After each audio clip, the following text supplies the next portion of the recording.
Hi, and thanks, Mike, and welcome everyone to this webinar. The title of my presentation today is The Institutional Trading Day, and subtitle, Does it fit with your trading strategy? The obligatory disclaimer. I'd like to first begin by thanking Big Mike Trading, Mike again for having me on his site and for this webinar. And big thanks as well to Peter Davis from Jigsaw Trading. It's Peter who is the man to blame for me being on here today. So if you don't like the presentation or have any complaints, please direct them to Peter. All positive feedback, though, my email address is at the end. Please feel free to send positive comments to me. A little bit about myself just to explain my background and where this presentation's coming from. So even though here today I'm calling in from Australia, I am originally from London, a small town in northwestern Europe, for those of you who live in the States. I started trading for an investment bank when I was 18 years old. I was trading equity derivatives, warrants, in fact, Japanese equity warrants. I spent about 14 or 15 years as a trader in London. Half of that time, roughly, was as what's called a local options trader. That was in the days of pit trading. I was a market making trader on the floor in options on in London Futures Exchange. Other positions I held, I was head of life options for NatWest, who at the time were the largest bank in the UK. I also traded a proprietary convertible bond book for ING. I've taught traders, sales staff at most banks where I worked over the years.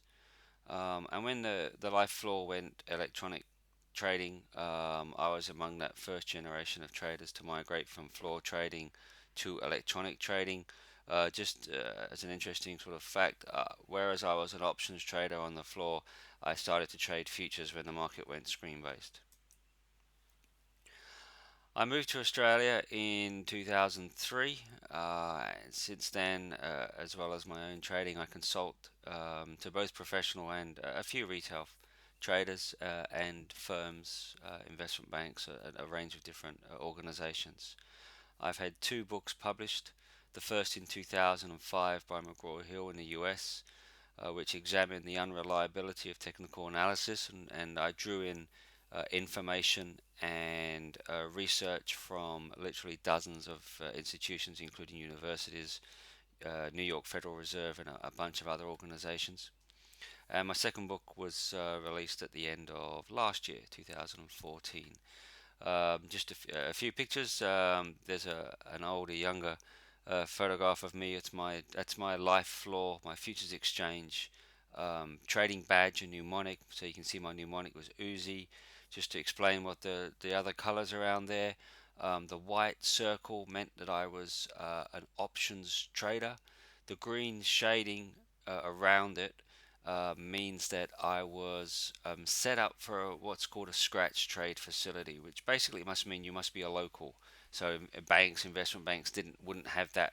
If you worked for a bank, you wouldn't have the green shading around it. Only locals had that, and that was in recognition of the fact we were, very high volume traders. We would scratch a lot of trades, and we would get a rebate from the exchange, and the green square sort of, said that I was able to get that, and they're the two book covers. So that's a little bit about myself. As I progress through this presentation, I just want to make a couple of points clear, and I'm sure you can understand this. I cannot in this presentation be specific about each and every market. So what I will present is a generalized trading day that will fit across the various markets I have traded. But as I say, that each particular day can be slightly different, of course, depending on what's happening in the world, what's going on, what's happening in the markets. But this would fit a generalized trading day. And bearing in mind, I've worked in a number of different markets as a market maker, so that's Japanese equity warrants, Japanese convertible bonds.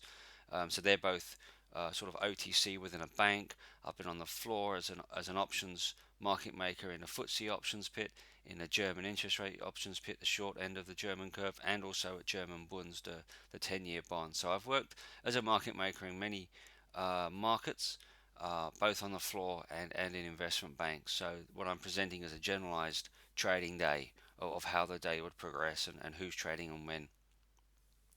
I always strongly urge all traders to understand as much as possible about who trades your market and how those people trade. So a very quick recap, or hopefully it's a recap of a general, investment bank trading desk setup. Three types of people on there really. There's traders and their assistants.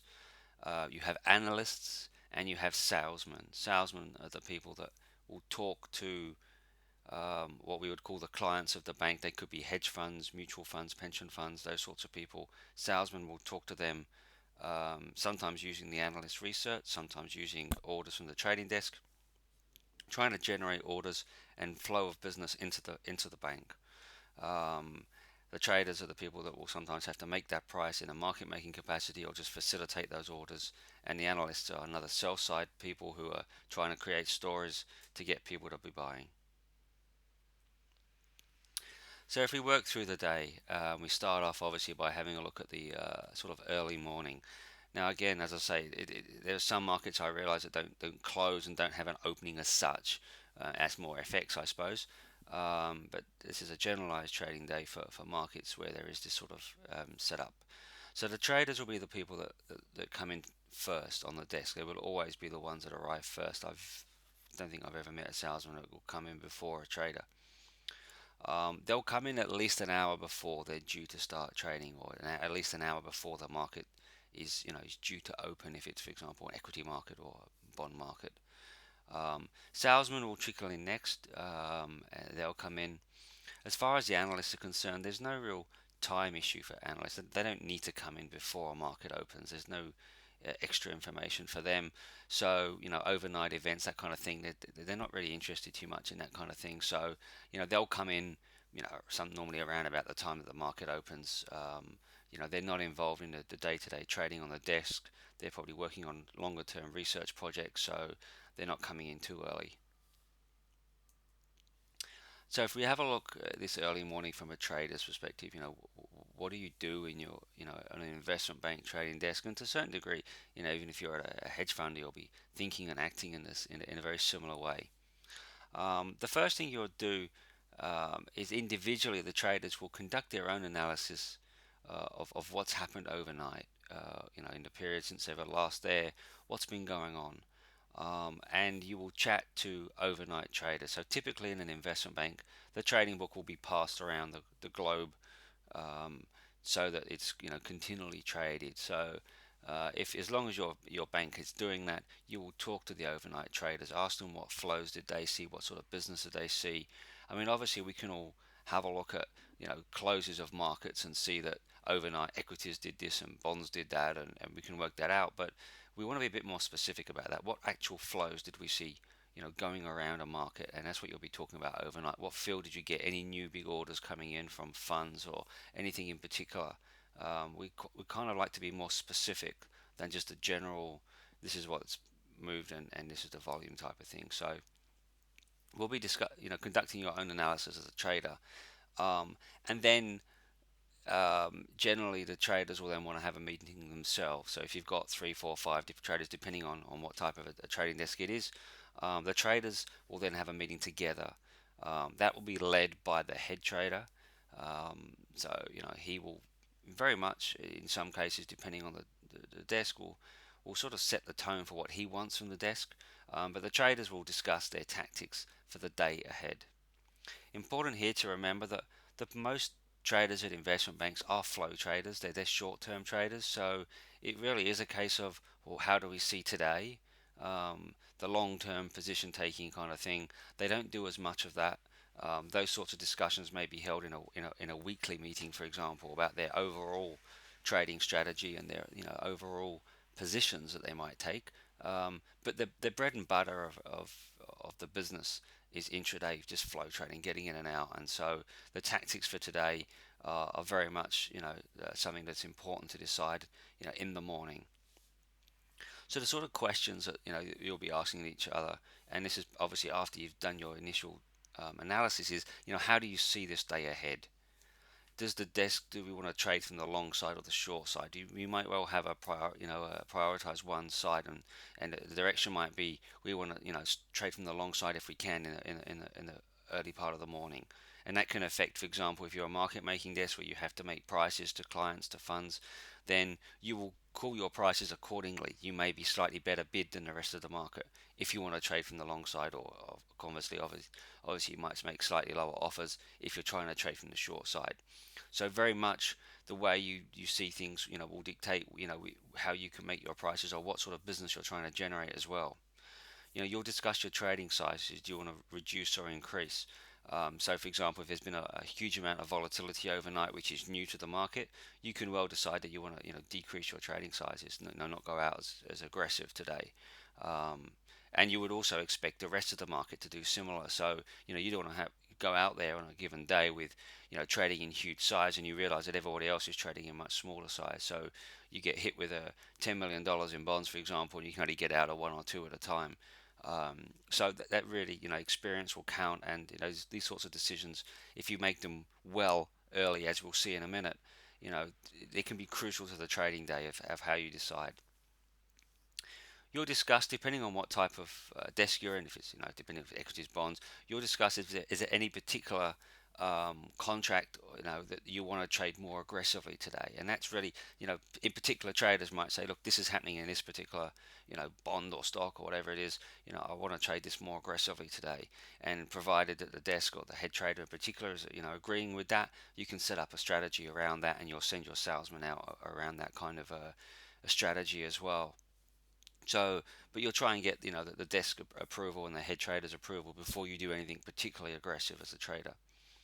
Um, Important to remind you here, and I'm sure you understand this by now, that these decisions of what you want to trade, how you want to trade, are completely independent of the analyst research that are published. And there's been, over the years, a lot of debate about this, trading desks having different positions to analysts. But remember, most of the time, the bank is trading on a different time frame. So the analyst research really only comes into effect when you're trying to facilitate that. So you're aware that you've just published a new report pushing a particular stock or bond. You'll understand that your clients are probably going to come in buying that, so you'll need to be able to facilitate that. But day to day, that's not really affecting your trading. And you could have a stock that your bank has a buy recommendation on, or a bond that your bank is recommending to hedge fund clients, and you may well decide you want to short that on this particular day. And I don't see anything wrong with that. I mean, they're just different time frames, and at the end of the day, as a trader, your job is just to make money. And traditionally, with banks and the industry, it's a short-term outlook. You'll also be asking yourself the questions, and this is an important question for each trader to ask themselves, every day and every time they trade, is how do you see others trading in this market? Because ultimately, it's the flow of business from other people that will decide how we're going to trade. So you'll ask yourselves, and experience will help you with this. How do we think hedge funds are going to view this market today? And generally, they'll be looking at the same things as we. What's happened overnight? What's been going on? Anything to change? What's been happening from the previous day? And people are likely to be more aggressive today, a little bit weak, selling pressure. What do we think is going to happen? Because when you're in the hub of the markets in a market making type role, whether you're in a floor or in a bank, or you're in that really in the hub of things, you've got to try and become aware of changes in sentiment and what's happening as faster than anybody else. So understanding how they trade is going to help you to hopefully keep a little bit ahead of what they're trying to do. So these decisions in the morning, any changes in decisions, so if you want to become more aggressive on the long or the short side, or wherever the changes might be, are very much based on overnight, information on what's been going on, any changes. Um, you're very much aware in the business that what happened yesterday, whether, and that includes, large orders that you may have been working on behalf of a client. It includes yesterday's volume and activity, is only relevant if overnight events have remained the same and there's nothing changing. In that situation, yeah, by all means, orders can continue. You might get that order back again today to try and fill that or execute that order, and yesterday's business might be important. But if there has been any change overnight, if there's been any kind of interesting or unusual moves, or any kind of change in sentiment, you will understand that what happened yesterday can be completely irrelevant now. That people will trade today, and that's this idea of context. It's something that I do talk a lot, but it's not just price driven. We're very well aware, for example, yesterday I might have had an order from a hedge fund to buy a certain, let's say, bond at 104, and I may not have been able to complete that order. I may have only bought some of it. Um, Now, it's not just simply a price driven order at 104. If there's been any change in sentiment overnight, that fund would not just expect me to fill him at 104 the next day. Okay, he would expect a phone call, there'll be a conversation. Do you still want to buy at 104? The price, the main players in this business are not just price driven, they're also context driven. So if the context has changed, they may well pull that order, for example, and say, no, I'm not buying at 104 anymore.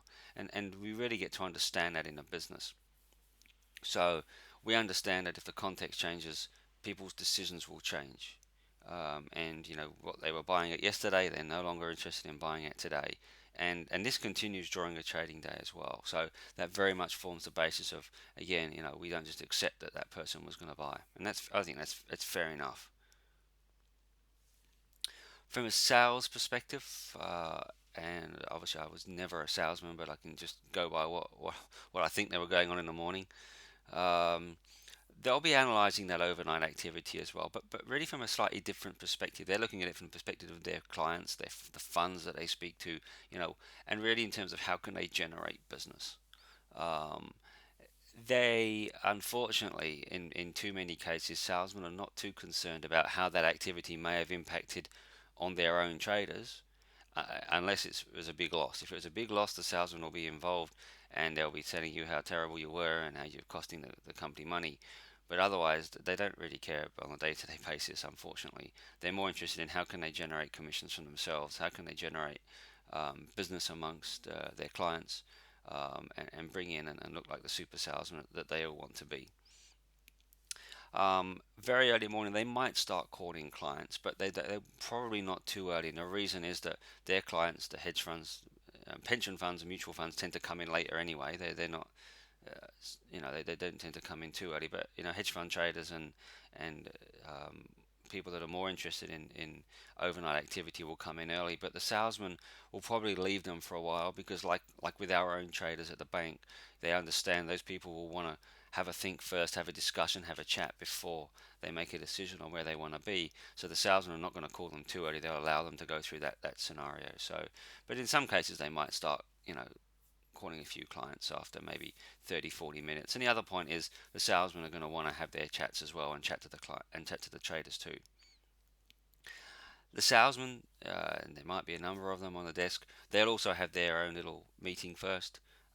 And these meetings might only be, literally, 10, 15 minutes.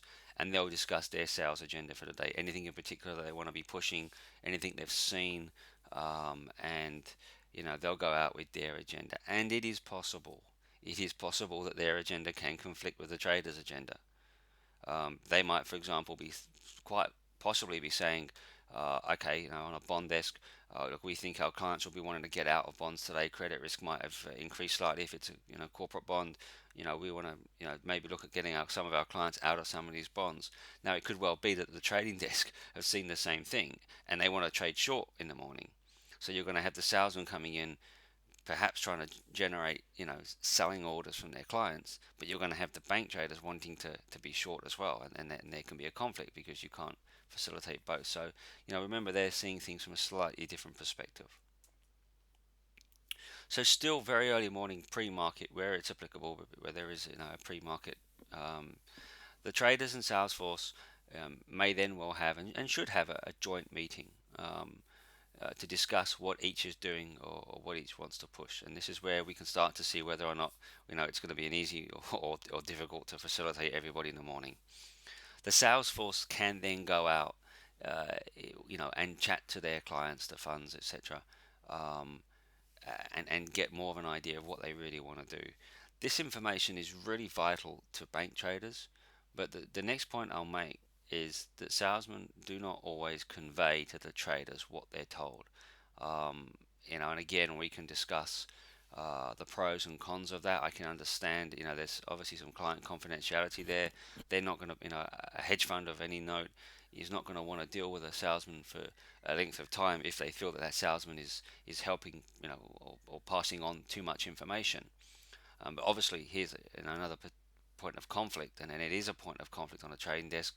As a trader, it is good to know, or you would like to know, what these clients are doing, so you can make a better decision for your desk. And this is where there can be quite a bit of conflict on a trading desk, where you have this type of um, setup, salesmen and traders. So the, and the salesmen are going out talking to these funds, and the orders will start to come in, and they will start to come in pre-market. If your bank is a market-making style bank, so if your traders are supposed to be making prices to clients, right, before the market opens, then they will start to have prices demanded of them. So this is an important point to remember about these positions. Within investment banks is that you actually have to start making prices before the market opens. So here's a situation where you'll chat before the market amongst the traders. Which way do you want to be, long, short? How do you want to play this day becomes crucial because your prices will reflect that. Now, in my experience of a number of markets, many or most, in fact, of the biggest orders of the day will come in during this pre-market or on the open. I'll extend the pre-market a little bit to on the open as well, that activity. Some funds will want to wait to see the market open to see the price. Others will want to take the price before the market, and I'll explain that in a second why they do that. Some don't want to wait for the market to open, but in most of the markets, most of the decent business comes in will come in either this pre-market or on and around the open. And as I say, traders will be making their prices trading based on their desk view, if they're good. Okay, and this is where we'll discuss in a sec what happens if you get caught on the wrong side of it. So why pre-market? Why does so much activity pre-market? Why are so many orders coming in just before the open or around and on the open? And I extend that from not just why pre-market, but also why on the open. And the reason really is quite straightforward. I mean, if you're a decent trader, whether you're a hedge fund or a bank or whatever it is, if you've analyzed overnight activity and decided that whatever it is, the contract that you're looking at, you think it's going to move higher during the day, and for whatever reason, and it could even be a long-term position, you've decided that you want to be buying this particular contract. So if you've made that decision, you're buying this contract, and today you've seen the action, you want to do it, and you think it's going to move higher, you will not wait for it to move higher for the day. You want to get in there as quickly as you can, and you want to buy it before the market or on the open. So you want to buy as early as possible. The biggest traders, and to my mind, the best traders that I come across, um, you don't sit there and wait for others and then jump on board the trend, for example, or jump on board what they do. The whole point of this business is to make your decisions, and then you find out afterwards whether you're any good at making these decisions. So you don't want to wait until it's opened and see what happens. You will make that judgment that, yep, we're going to move higher during the day. I want to get in there as early as possible and get long, for example. Or if you think the market's going to be weak, as long as the price is about right, the price that you're given or the price is opened at the sort of level you want. If you think the market's going to move lower in the day, you want to get in there early as possible. You want to be you don't just sit back and wait for it to fall and go, yep, I was right, the market's fallen, now I'm going to go and sell out my position. Of course, the bank traders are trying to do the same thing. If their decisions is that they want to be short, they're going to be trying to get short as well, before or on the open. And this is why the open becomes the most important time of the day. As I say, this is a generalized piece, so it is very hard for me to be specific about every single day and every single possibility. The main exception to that, so the main exception to where the volume is predominantly on the open, and that's where everybody wants to trade, is if you want to enter a trade, and this is not a normal occurrence, but against the day's sentiment. So, for example, today is going to be a weak day, the market's going to be falling, but you are a buyer. Um, and you will often wait to see the degree of weakness, um, and perhaps you want to wait and see whether the selling pressure has gone. This is not the general occurrence for traders, and I'll discuss that in a second about the idea of buying on weakness. Who tends to do that? Um, this type of trading is more typically associated with derivative rehedging. So there's a fair amount of rehedging of derivative trades that go on. And for example, if you're long of volatility, and if you're an options trader and you're long of volatility on a very weak day, you will be buying that underlying contract. So you may wait until you can, to see how weak it is before you enter into that trade. In fact, you should, in my opinion, wait and see how weak it is. So derivative rehedging is one of those instances, and this brings up a concept that I'll discuss later about not everybody trading in the market is buying because they think it's going up or selling because they think it's going down. There's also all these other players like rehedgers, for example. And the other exception to that is the other reason why you may be buying on a weekday or selling on a strong day is to exit trades when you want to exit a trade. And again, I'll discuss that later because it's been very important when we're looking at people and how they trade to understand why they trade as well. So if you're exiting a trade, you'll look for different conditions to when you'll enter, and that's an important concept as we'll discuss later. So this pre-market open time um, is essential. It is in pretty much every market I've traded, or in every market I've traded, it's the most important time of the day. It's where you get a lot of business. Um, and I've just listed, a number of the markets I've traded there. This is where most of the orders are executed, and it is essential you trade it correctly. Again, I want to note that these orders are typically not based on the previous day's actions. It's not about what happened yesterday. It's about where we think we're going today. So yesterday's closing price, that kind of information, the better traders is not the information that they're particularly looking at. They're looking forward. They're looking at where we think it's going to go today. And so I say that, and this may not apply to many people on this particular forum. I understand that you're far more educated and further along your trading career than the average retail traders. But bearing in mind this webinar usually gets put on the web, some newbies might be looking too. Um, I want to make a couple of points at what we can learn.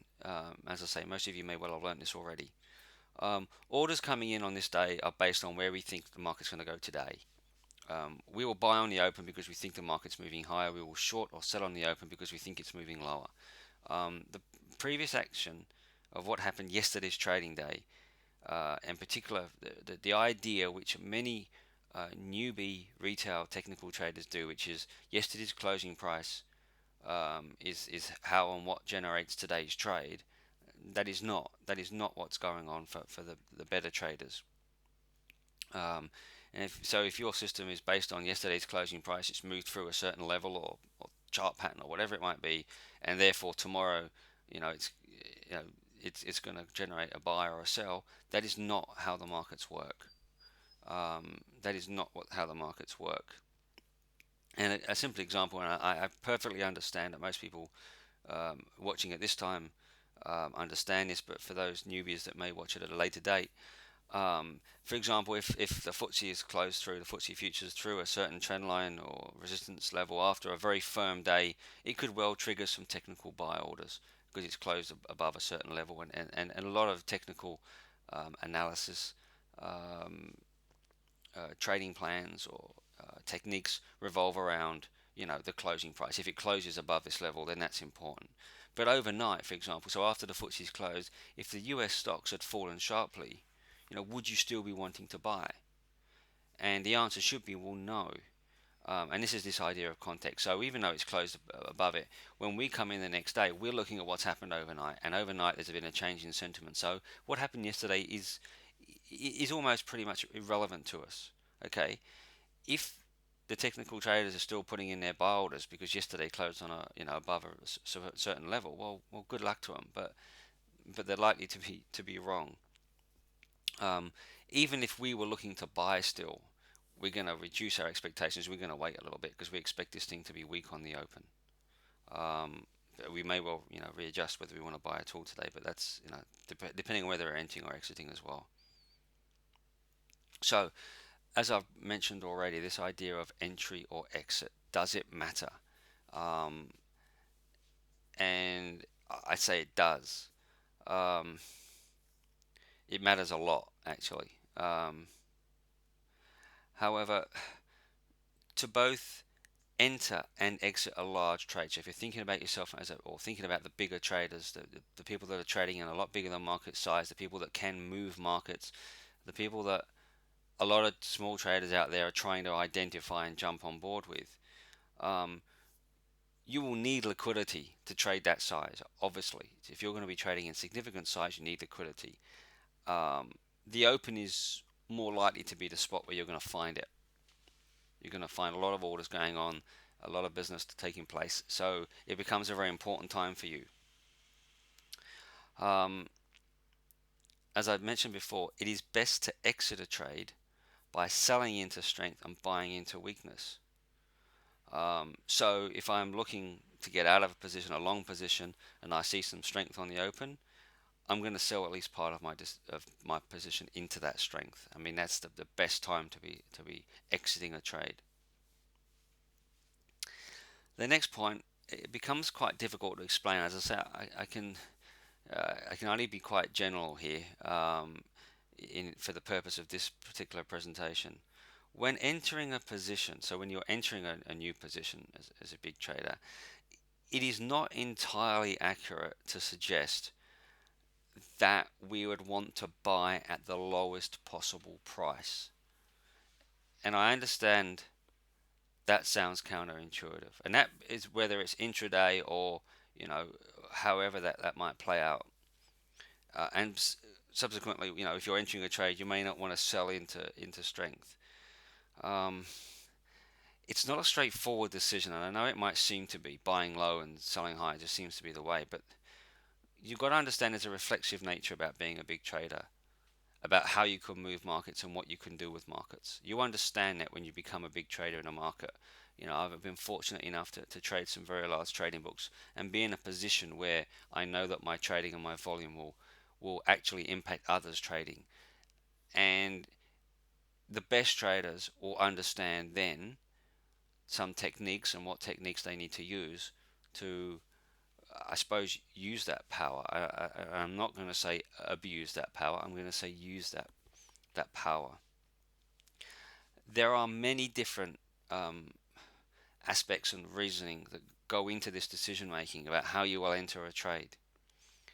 They are all based on how the market works, how the participants will see what you're doing. Um, but as I say, it's hard for me to be specific here because there is no specifics. But what I will say is that the idea that you want to buy at the lowest price and sell at the highest, it sounds, that's the intuitive. That's of course what most brokers and traders think you're going to be doing, but it isn't that straightforward.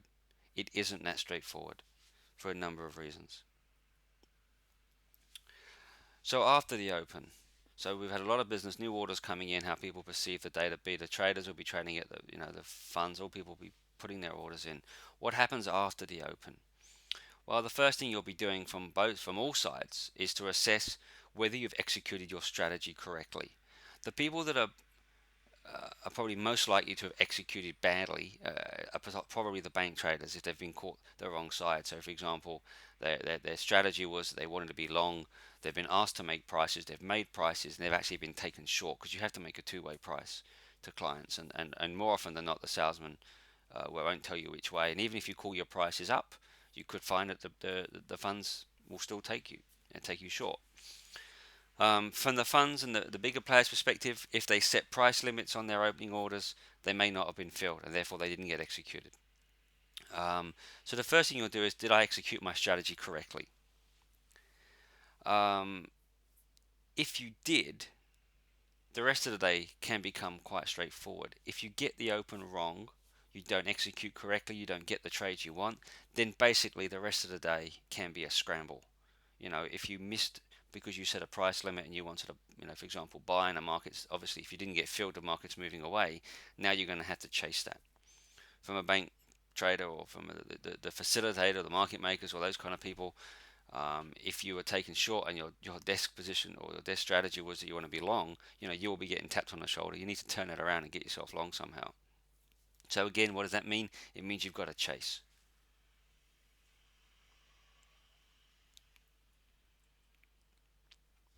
So as I say, if you trade the open well, the rest of the day becomes a lot easier. If you trade it badly, the rest of the day will be hard.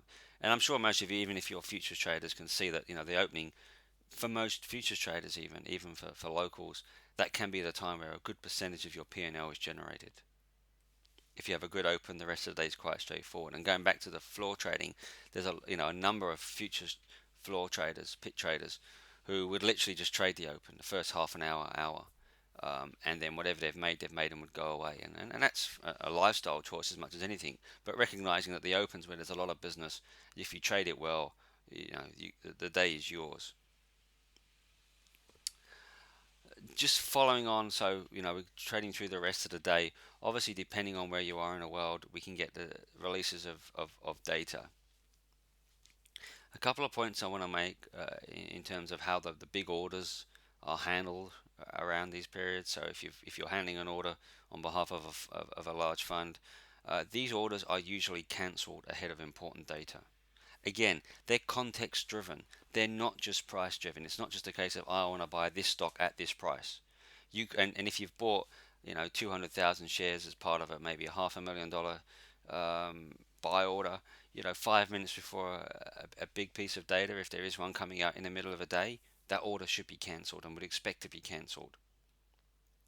Because the two situations are that you will, if the data, depending on which way it goes, you will either get filled and find it's now a terrible trade and it's gone against you, or um, you won't get filled, the market moves away. So you can't really win either way there. So if you're putting in that order, you would expect it to be pulled. And you'll reassess it after the data comes out. Okay. From the perspective of the person working the order from in the bank, we would expect that order to be, to pull. We would not expect to keep that order over that data. And then after the numbers, the salesman or whoever it is that's in contact with the fund will be asking the question, do you still want to work that order? They may still want to do it, but at a different price, for example.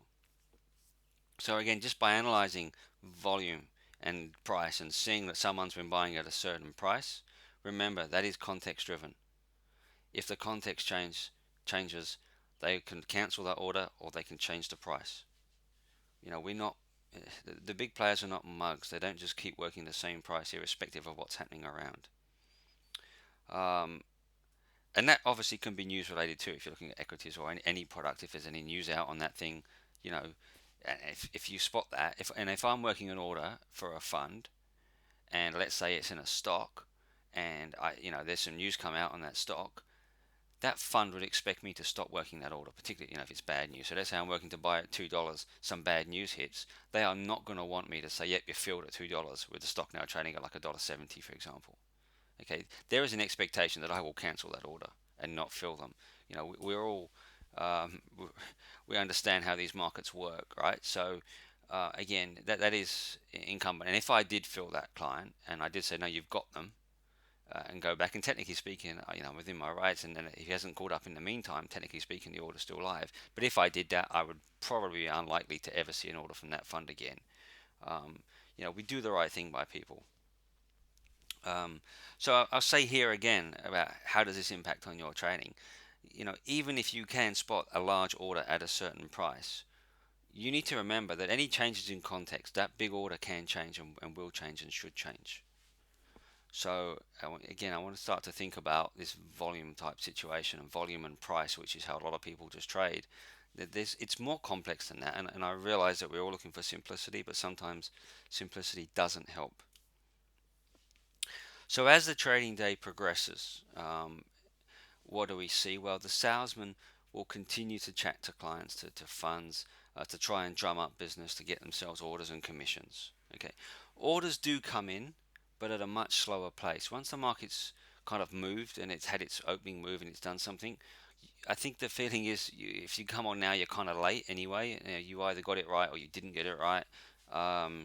In terms of new orders, it's slower. And I'm sure those of you that have, that are trading, you can see that during the middle part of the morning and in towards lunchtime, for example, it's not as busy in terms of new good orders. Those who got the opening wrong will still be scrambling, will be doing their best to try and get out and get to the position that they want to be in. The new orders that come in during the day, depending on which market this is, they can come from a variety of avenues. For example, hedge trades start to come in. So, as the morning progresses, you might have, for example, if you're in the interest rate market, corporates are doing deals and need to hedge their interest rate risk, or they might need to hedge their FX risk. And so those orders start to come into the market. Anything that's sort of corporate related, corporate transaction, for example, it's not going to be right on the open. Generally, that those sorts of things with the corporates who come in a bit later, that can happen during the day, at any point during the day, but a bit later on perhaps. So you can get all this hedging trading, and that's another important bunch of players that you need to ask yourself: are you factoring in the fact that these hedge players are in here? People just hedging, um, other activity.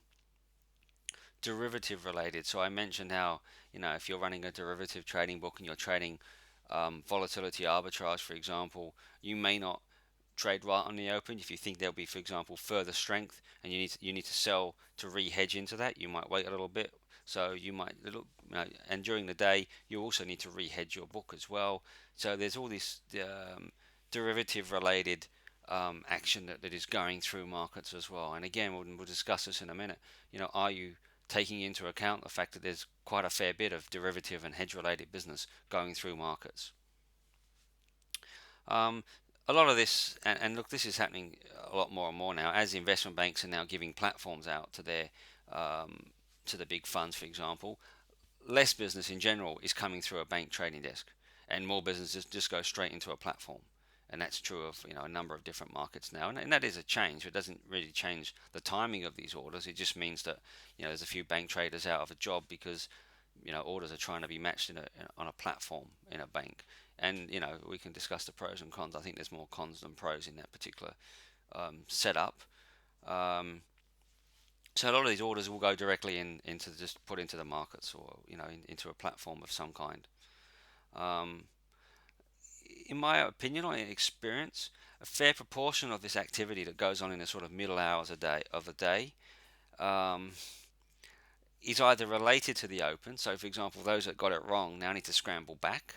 So it's still open related. It's just people trying to scramble. Or in the case of the futures markets, for example, there's a lot of it's speculation, and some of that again is just because the opening has created a certain type of chart or certain momentum or whatever it is. Then the other players come on and amplify that and trade on based on that, for example. And that's just they're short-term traders, and that's just in a lot of cases speculation. And I'm sure you'd agree with me. And in a lot of futures markets, a fair proportion of the business taking place is just day trading, just speculative day trading.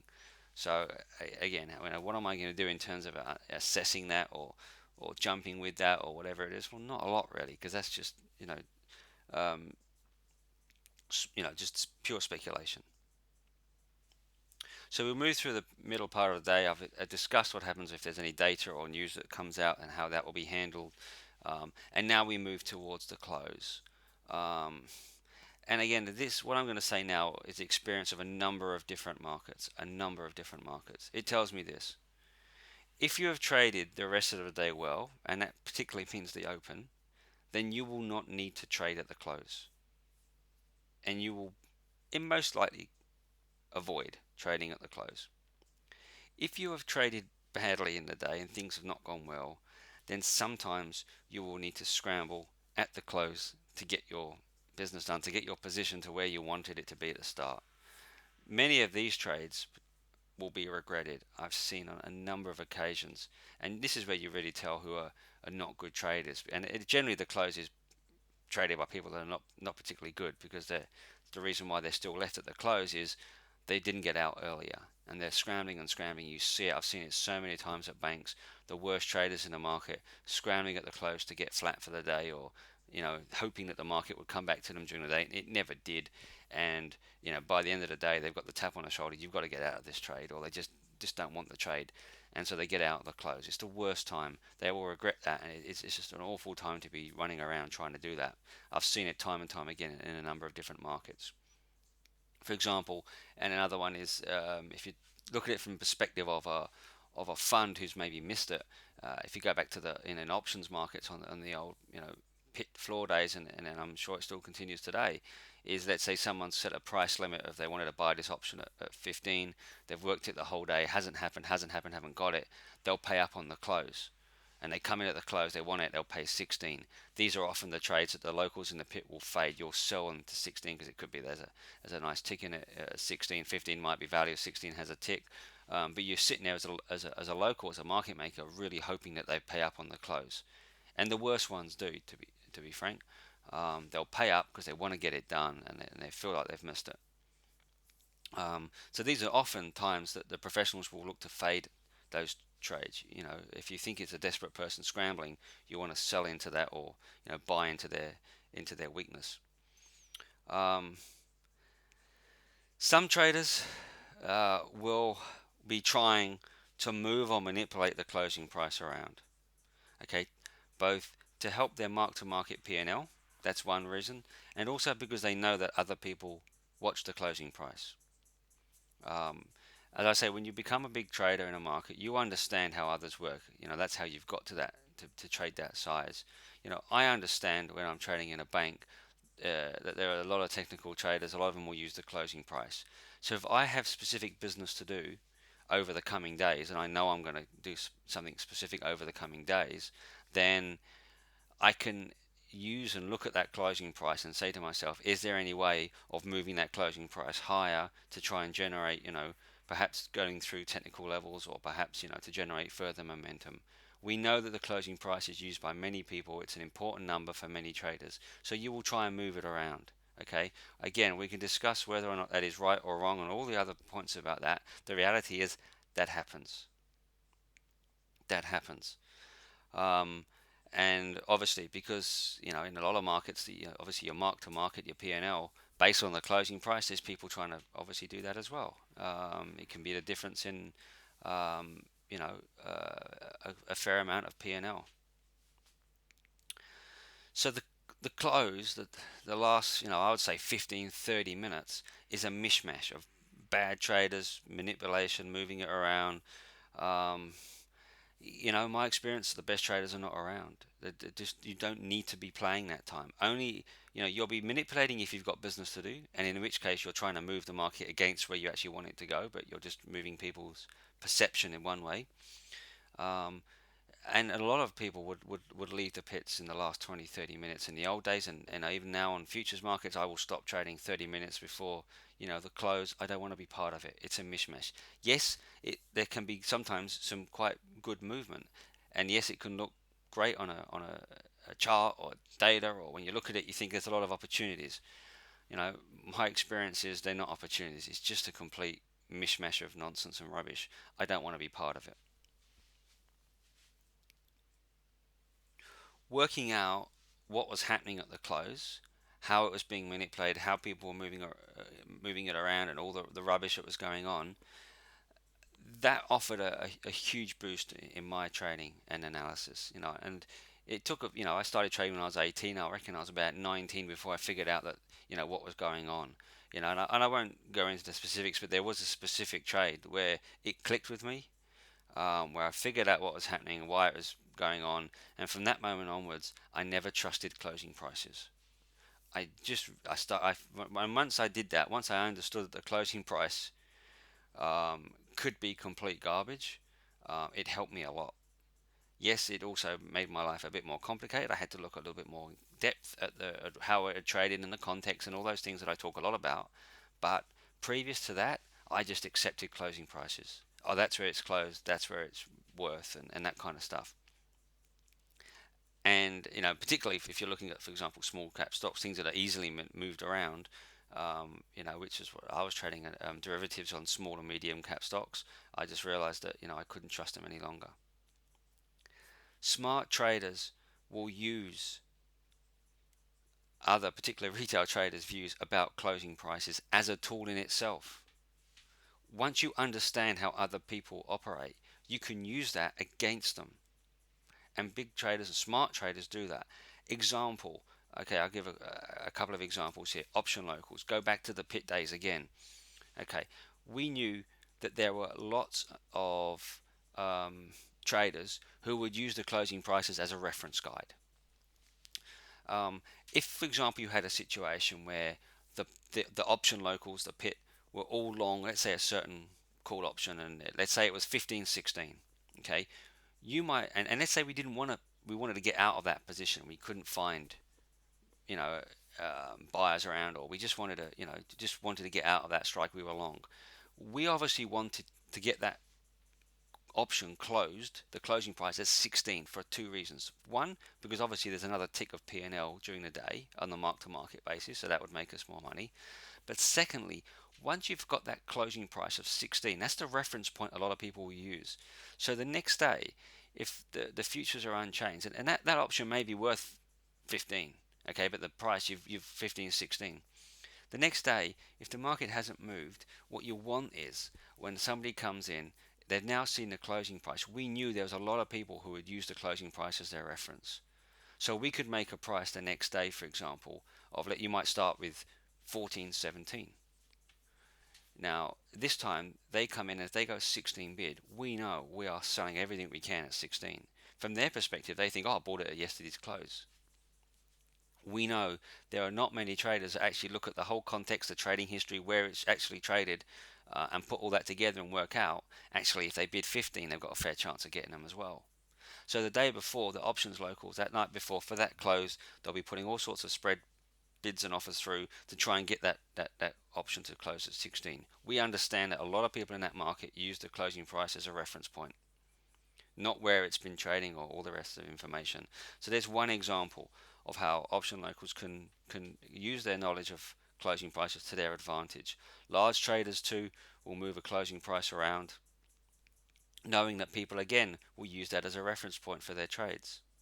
And traders with business to complete, and that's the first time it clicked with me was because I saw, firsthand, a US investment bank clearly moving closing prices around because they had business to complete in the after hours session, for example, and they knew the orders were coming in, and so they would move it around, and and therefore people would use the closing price as a reference again, and that would enable them to get out of this order that was coming in. So a lot of trading, when you become a larger trader, is about understanding how others work, understanding how you can make something look like what they want it to look like.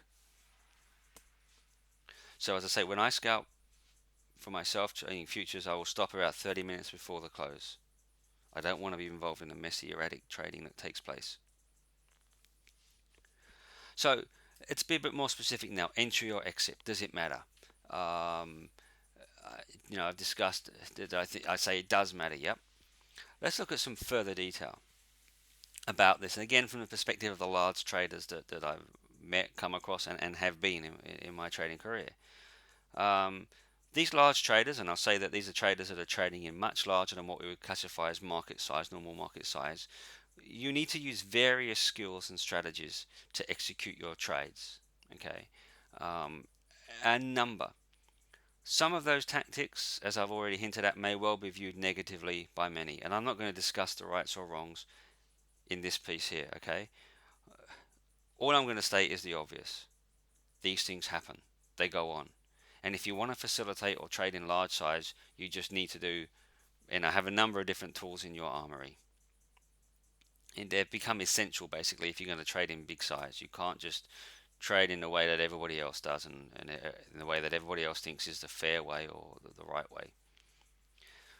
It is preferable to create an illusion when you're a big trader. You want to make it look like there's a buyer whilst you are selling, and vice versa.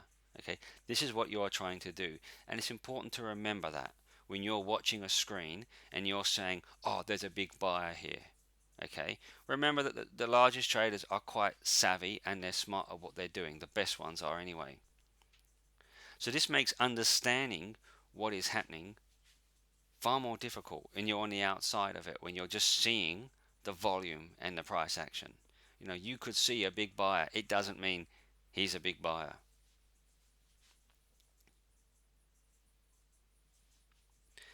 The next point I want to make is that the techniques that we have and use, or not we anymore, but the techniques that these big traders have and use, will depend on whether they enter or exit a trade. So, as I said before, there is a difference.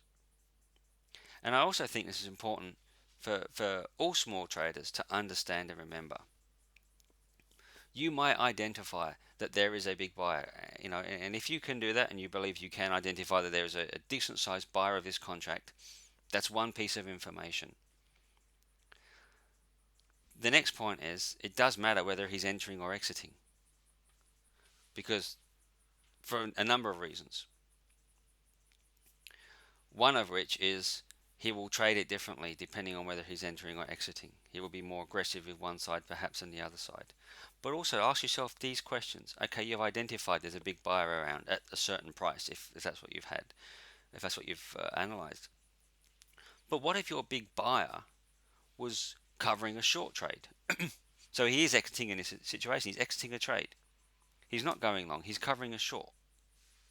Would that change your view? If your trading is about, oh, I've found this big buyer, he's there, he's buying, I'm going to go with him. But what if he's covering a short trade? Do you still want to go with him? Do you still want to get long? What if your buyer has been carrying a losing short trade? So he's been short for ages, he's been losing money for a long time, and now he's finally capitulating. He's buying it back. Remember that most exit orders don't show up as a stop loss order. They're just exited in a normal inverted commas kind of a way. So do you still want to follow this guy who's been wrong for weeks? Yep, you've identified he's a big buyer, but why would you want to go with him?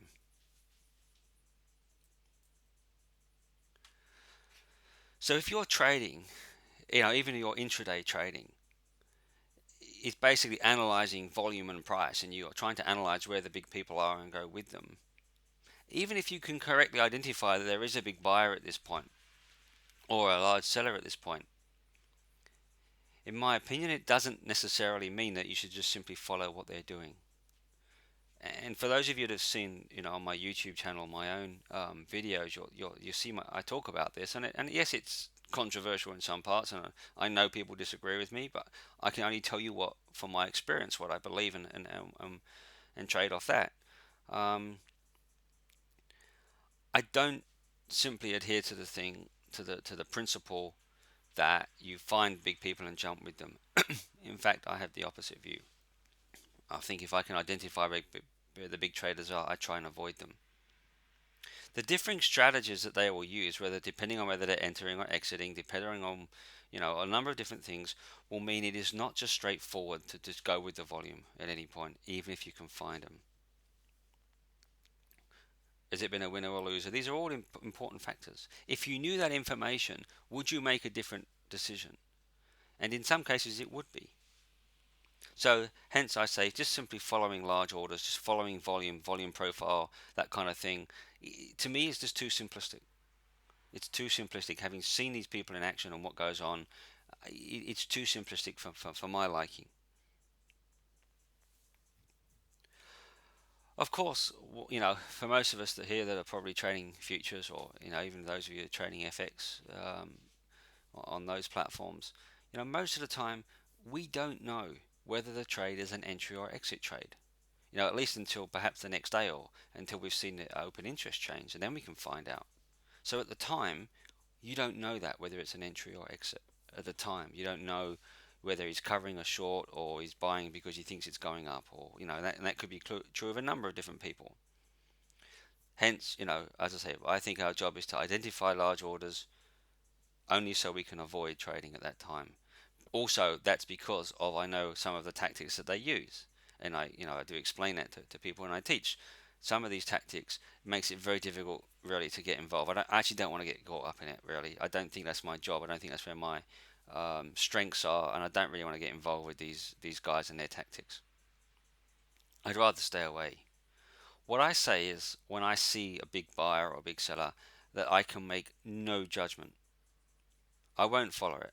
What I say is I know what I don't know. All I can say to myself is there's a big buyer here, and I can't say that all the time. I'm not saying I can identify at every given time where there's a big buyer or a big seller. If they've done their job correctly, I won't be able to identify a number of occasions. But all I say to myself is, when I find it, yep, there's a big buyer here. What can I say about that? I don't know. I'm just honest with myself. I don't know what they're doing, why they're doing it. So I'll leave it alone. I'm not just simply going to follow them. On a trading floor environment, in a bank environment, that information is sometimes known. You do know if a client's getting out because they're selling because they're getting out of a position or entering a new short or whatever. You do normally know. So that's valuable information. It makes the decision making on a in that environment. If you're in an investment bank and you've got this flow coming in, it makes that decision making far easier when you know that. Okay, but I know when I'm trading for myself here at home, I don't have that information.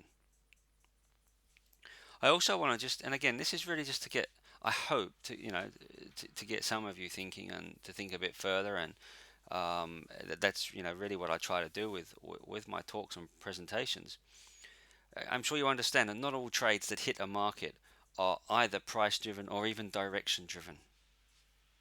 So by that I mean that not all buyers are buying because they think the market is going higher, and the same for sellers. What does that mean? Well, option re-hedgers, for example, derivative re-hedgers, they have to just re-hedge. And in fact, if you're an option trader, a market maker, and you sell call options, you just need to go into the market, and in this situation, if you've sold call options, you need to buy the underlying. You're not buying because you think it's going up. You just have to hedge your trade that you've done in your derivative. I'm sure you understand that a decent amount of business that flows through the futures market, for example, in futures, is option market related. If you look at the volumes of, for example, ES options, they trade significant amounts a day, and there will be, a fair amount of follow-up activity in the futures that's based on that. So, as I said, an example, if I'm an option market maker and I sell 1,000 at the money calls, I'll need to buy around 500 futures just to hedge that position. So I'll go into the futures market potentially and buy 500 futures at this moment. I'll show up as a decent buyer, okay? But the point is that after I've bought that 500, you should ignore me because I'm not here. I didn't buy because I'm thinking it's going to go up. That price level is not necessarily important. It's just where I'm hedging my option trade. And there's a fair amount of that kind of business going through the markets. It is, an old-fashioned, go back, decades ago, before, derivatives are really trading aggressively, that people, I can understand people using price and volume alone and watching the volume, but now there's a lot of other players other than just those who buy because they think the market's going up. That's not, there's so much, and of course there's speculators in there as well. People just, intraday just, floating around. But here we're looking at derivatives. An interesting little point here about options and pit trading. In the days of pit trading, when this option related business hit the futures pit, it would be reported via the squawk that this business was option related. Okay, so for example, we're in the FTSE options pit. Someone comes in and they buy a bunch of calls for whatever reason. It could be a million different reasons why someone's a broker or a banker's come in and buy calls. We as option locals would sell them the calls. We then need to go in and buy FTSE futures. So we'll go into the pit at that moment, and you might find it, we have to buy between us as a pit maybe 60, 70, 80, 100 FTSE futures. And that pressure, that buying pressure, will send the FTSE futures higher. The thing that happened in the pit days was, obviously people in their offices are thinking, and banks and people at home, why has the FTSE future suddenly gone up 4, 5, 6, 7 ticks? What's going on there? In the pit days, it would be reported on the squawks. FTSE's rallying, options buying. That's valuable information because what would then happen was if someone was thinking of, for example, selling FTSE futures and they saw this, it started to move higher, they might get a little bit concerned. Oh, should I put away from this sell order? Is this going higher? Is there some momentum here? When they heard that the selling was option related, they'd think this is a great opportunity to get in because this is just going to be here for a few seconds and it's gone. So if it's taken the market up 5 or 6 ticks, beautiful time to get in there and get my sale away. Okay, so people would use it in that way. They knew that once the business had gone, once the option business had gone, it had gone. Um, Compare that, for example, to if the FTSE futures were rallying and the word came back, a big fund was buying or big bank was buying at the time. You may decide to hold off. So that kind of information is actually pretty valuable. It's hugely valuable, and um, it's important to see that when you're trading things, we don't know anymore with these electronic platforms what's going on behind. So all people can do is basically people are making just shortcuts on that. So again, how do you know if that volume that you're following is derivative related and not direction driven, and therefore you should be selling into this not rather than buying it? It's not momentum, it's purely just a one-off option related trade. You don't know. I don't know anymore. Okay, so simply following that move, even if it's volume, and in the FTSE, we could move the futures up a fair bit, but that was very short term. Maybe right, maybe wrong to follow it, but important to understand that once that business is gone, it's gone. If you analyze that volume, half an hour's time, an hour's time, whatever method you're using, market profile, volume profile, and you're looking at this analysis of volume, I would say it's unlikely to help you. Half an hour later, you're trying to, understanding that there was this big buyer at that point, or, those prices, in my opinion, it's pretty much useless now. It's gone. So again, why I don't just simply follow this volume, and I need more context and more information to decide that if I'm going to trade that way. But obviously I do trade a slightly different way, but um, I'm not just going to use volume. And it's another reason why I believe that there were benefits to pit trading, to electronic trading, and that's a whole another conversation again. But that's one reason. I think that actually there was more information. That's probably one reason why the banks didn't like the floors. They love the information to be in house rather than for a wider public to get hold of that information. So for the purpose of this webinar, as I've said, I've tried to generalize, and to present a webinar across a number of different markets. I understand, of course, that FX markets, for example, they don't have the same open close features as equities. They don't have a closing price as such like equities have. And what I say to you is that understanding how your market actually works is crucial to sustainability as a trader. Whenever I've moved into a new market, and as you've seen, I've traded a number of different markets, my first question is, how do people here work? How do they work?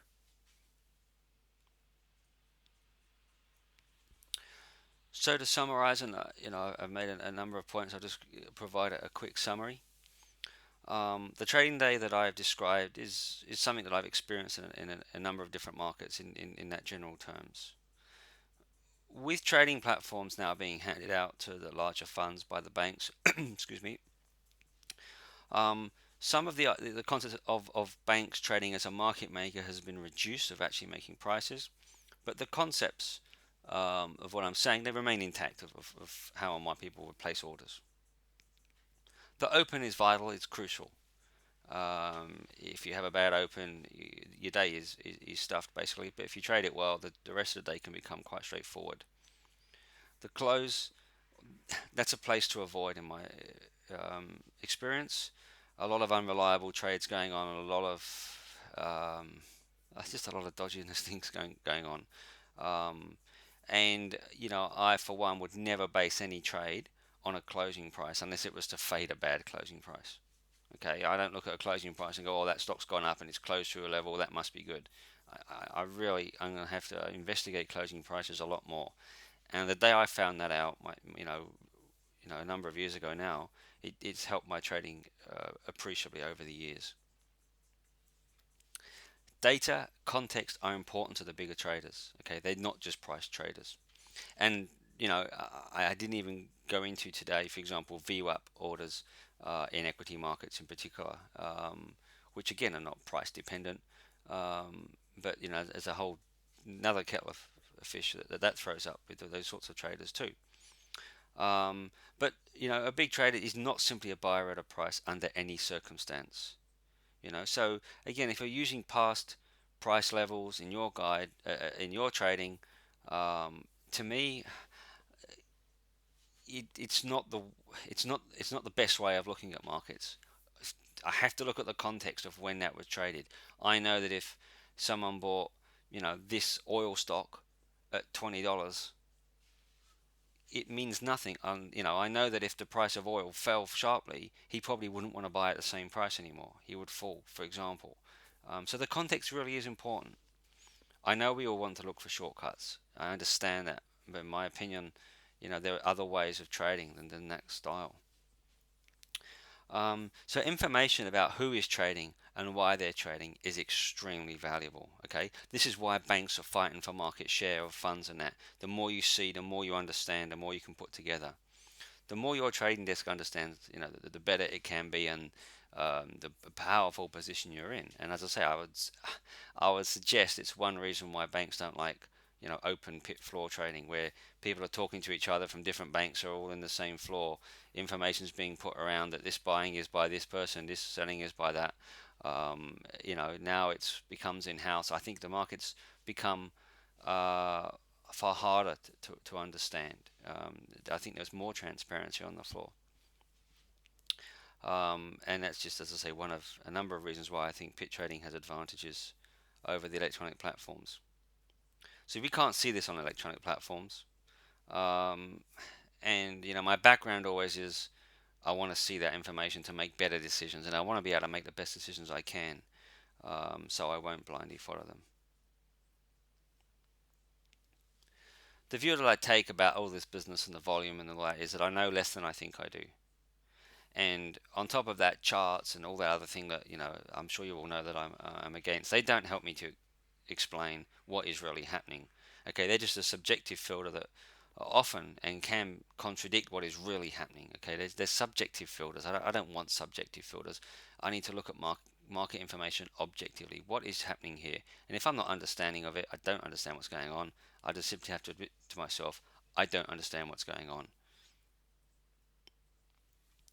So as I say, I hope everybody you enjoyed it, or that it triggered even a few questions. I don't expect everybody to love it. I expect some people maybe not to enjoy it. If you didn't like it, please let Peter Davis from Jigsaw know. If you did enjoy it, please feel free to send me an email via my website there. I will get back to any um, email that's sent to me. It may not be even the next day, but I will get back to every email.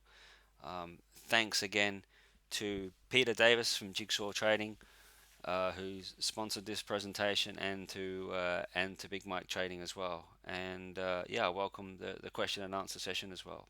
Thanks very much.